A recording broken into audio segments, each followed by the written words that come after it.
আসসালামু আলাইকুম। আশা করি সবাই ভালো আছেন। চলুন দেখে নিই আজকের বিশেষ নিউজ। ব্যাংকে ১,০০,০০০ টাকা রাখলে ১,০০০ টাকা কেটে নিবে সরকার। আগামী জুলাই থেকে ব্যাংকে টাকা জমা রাখলে সরকার দ্বিগুণ কর কাটবে। ব্যাংক থেকে নিজের টাকা তুললেও দ্বিগুণ কর দিতে হবে।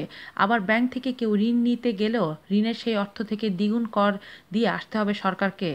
আবগারি শুল্ক নামে এসব অর্থ কাটা হবে টাকা জমা দেওয়া ও তোলার সময়।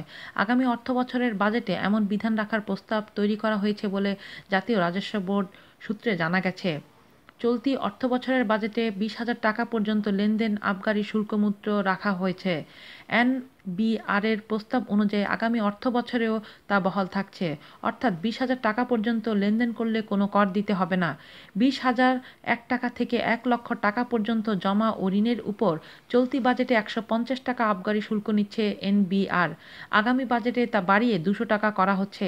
১,০০,০০০ টাকা থেকে ১০,০০,০০০ টাকা পর্যন্ত জমা ও ঋণের উপর চলতি বাজেটে আবগারি শুল্ক ধরা আছে ৫০০ টাকা। আগামী অর্থবছরে তা বাড়িয়ে ১,০০০ টাকা করা হচ্ছে। ১০,০০,০০০ টাকা থেকে ১,০০,০০,০০০ টাকা পর্যন্ত লেনদেনের উপর চলতি অর্থবছরে ১৫০০ টাকা নিচ্ছে সরকার।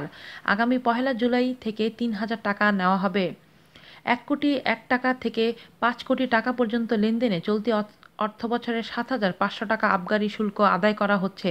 এনবিআর সূত্র মতে আগামী অর্থবছরে তা বাড়িয়ে ১৫,০০০ টাকা আরোপ করা হচ্ছে।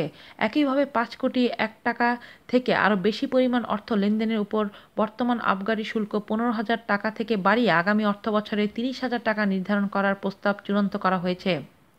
এনবিআর সূত্রে জানা যায় ২০১৭-১৮ অর্থবছরের বাজেটের জন্য এনবিআরের চূড়ান্ত করা শুল্ক প্রস্তাব এরই মধ্যে সই করেছেন অর্থমন্ত্রী আবুল মাল আবদুল মুহিত এবং জাতীয় রাজস্ব বোর্ডের চেয়ারম্যান মোহাম্মদ নজিবুর রহমান।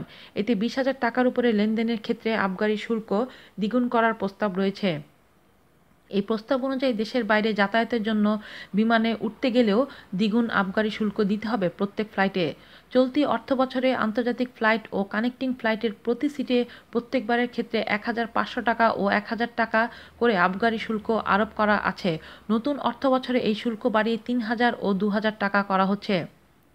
অর্থমন্ত্রী আবুল মাল আবদুল মুহিত দেশ থেকে বিড়ি উধাও করে দেওয়ার যে কথা আগে বলেছিলাম নতুন বাজেটে তা পুরোপুরি বাস্তবায়নের চেষ্টা করছেন। বিড়ির উপর সম্পূরক শুল্ক বাড়ানোর পাশাপাশি বিড়ির সর্বনিম্ন যে মূল্য নির্ধারণ করে দেওয়া হচ্ছে তাতে ১ টাকার নিচে কেউ একটি বিড়িও কিনতে পারবে না। ফিল্টারবিহীন হাতে তৈরি বিড়ির ২৫টি প্যাকেট কিনলে প্রতিটি ১ টাকার সামান্য কমে পাওয়া যাবে। ৮টি ও ১২টির প্যাকেট কিনলে এবং ফিল্টারযুক্ত হাতে তৈরি বিড়ি কিনলে প্রতিটির জন্য ১ টাকা করে খরচ করতে হবে ধূমপায়ীকে। আজ এই পর্যন্তই। ভালো থাকবেন সবাই। আল্লাহ হাফেজ।